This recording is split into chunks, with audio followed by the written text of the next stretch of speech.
Destro finds himself under attack after he takes over a small country with the help of Energon enhanced bat soldiers he acquired from Cobra Commander. But who's attacking him and why? Let's talk about it in our review of Destro number 1 from Image Comics and Skybound. See you in 3.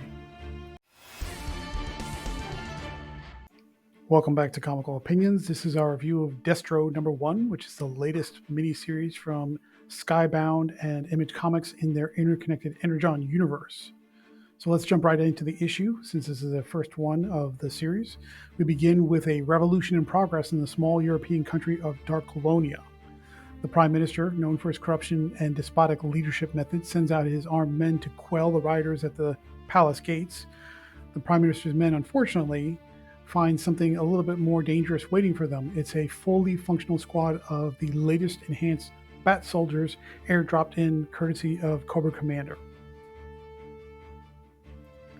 The armed guards are, of course, no match for fully functioning bat soldiers, so the palace is taken over and the country is now under new leadership.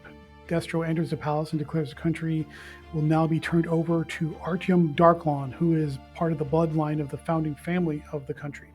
The Prime Minister is not going to submit. He says, I've got nowhere to go, and his only choice is to basically, delete himself with a nearby pistol, because that is the only choice left to him.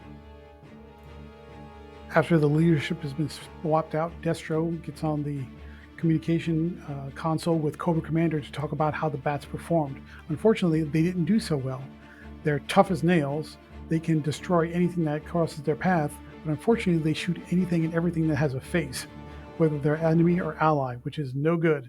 So the robots may be superior in destructive force, but their CPUs and their cognitive abilities are much lacking. So Cobra Commander says, well, let's put them on ice and we'll continue to work on them until we can figure out what to do.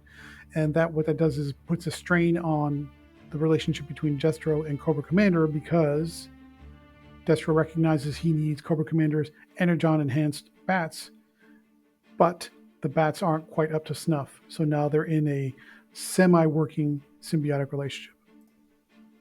Later, Destro heads to Scotland, his ancestral home, to seek the advice of his forefathers by visiting his clan's ancestral hall, which is in the highlands at the top of a snowy mountain.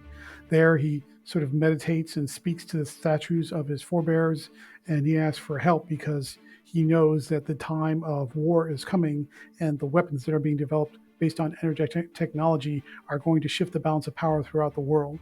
And in that moment of meditation and solitude, he comes up with a new plan.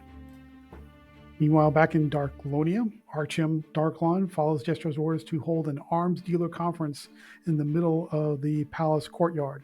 The gathered delegates from all these sorted companies are impressed with Mars technology. Mars is Destro's arms company. Destro spies confirm that no other company there has brought any technology with them or is showing off any wares that are based upon enhancements from energetic technology, which is important information because it confirms to Destro that Cobra Commander isn't working with anything else. However, of all the companies present, there is one that is noticeably absent, and it is Zammot and Tomax's company, named Extensive Enterprises. So where are the twins? We catch up with them as they're inspecting a recent military skirmish in South America with their Crimson Guard. The field commander of the group the twins have come to inspect is furious because he feels he should have gotten more ground support and more men to help him against the enemies that attack them. However, Zammot and Tomax remedy the situation with the blessing of the field commander's general by killing the field commander and wiping out all the injured men as weak and inferior and not up to the task for what the general needs. And then they get on the phone a little bit later to the general to let them know they're submitting a proposal to replace all the lost men with Crimson Guards to fill out their ranks. Shows you what kind of lethal businessmen they really are. We move back to the arms conference, and all the bidding and networking among the different corporate heads and liaisons and attendees are going off without a hitch, just the way Destro planned it. Suddenly, a small group of unidentified combat drones sweeps over the conference and begins dropping bombs all over the place. Destro wants samples of a bomb or any of the drones so he can take it back and examine it who's attacking him. But at the end of the day, the conference is ruined. Destro survives, but he now knows that somebody is gunning for him and wants to start a war. And that's it. That's the issue. It covers a lot of ground. So let's get into the technical aspects. Dan Warner's approach to the villainous side of G.I. Joe, which is really all about, focuses primarily on the relationships, not necessarily the individual characters. Destro and Cobra Commander's relationship is symbiotic but strained because they know they need each other, but at the same time they're constantly vying for dominance because their both egos are so large. We get to meet as one of the attendees to the Weapons Art Conference, a woman by the name of Astoria Carlton Fitz, who's the CEO of Hybrid Technologies. And during the attack, she survives, but it looks like she's enamored with the whole concept of these new enhanced weapons, and it looks like she may be forming an alliance with Destro. So there's a new relationship there. And then overall, the entire focus of the issue is on the machinations of characters vying for either alliance or some kind of deal, which stirs up grudges, but also forms new relationships going forward. So it's all about the relationships rather than the people.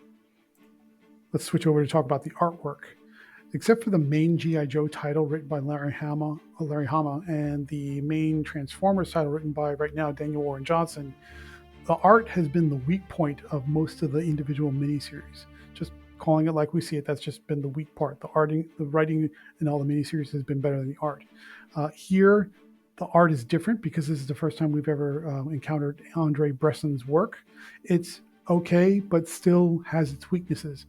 I don't think there's one single straight line in this entire comic.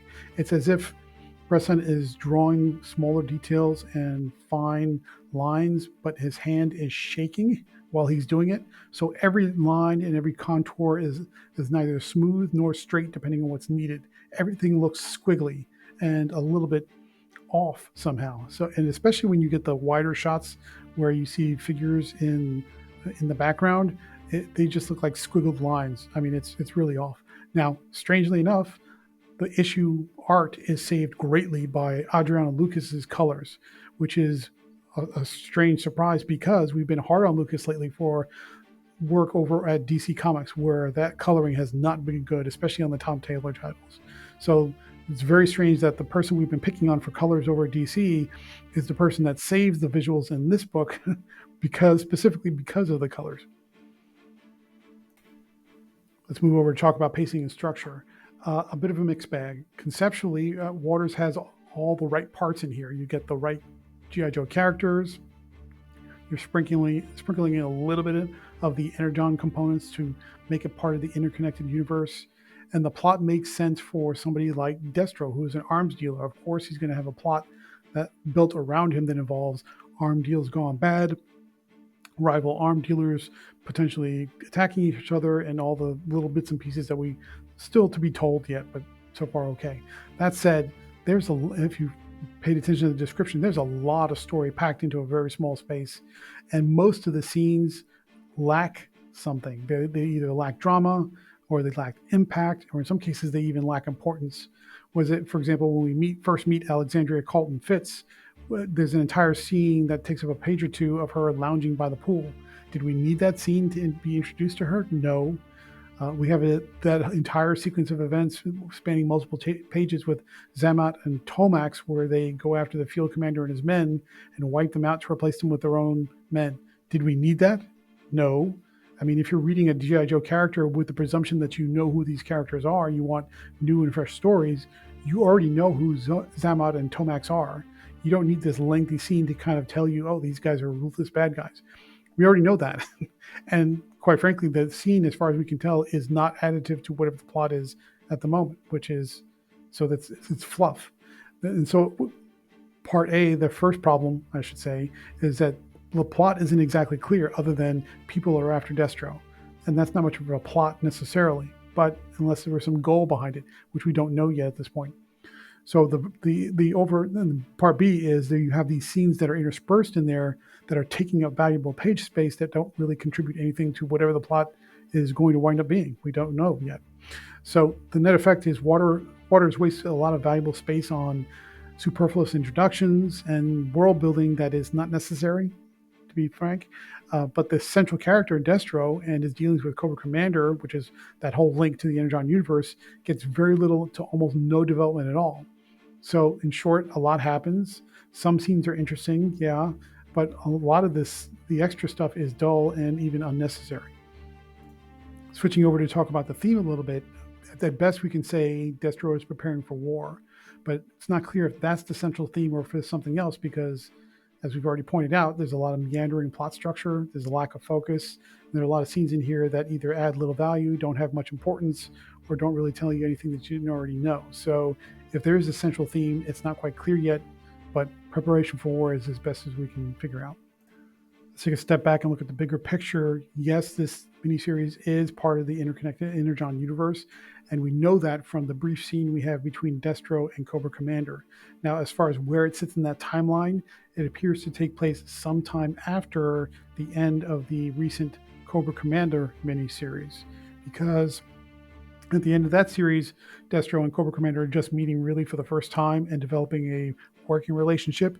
This series starts off with the fruits of the beginning of that working relationship. Final thoughts. What do we think about Destro #1? It's a dense start to a miniseries spotlighting one of G.I. Joe's most famous and ruthless villains. Waters has all the individual piece parts in there, like all the names, the characters, the references, the setup, the central concept. I think largely is there.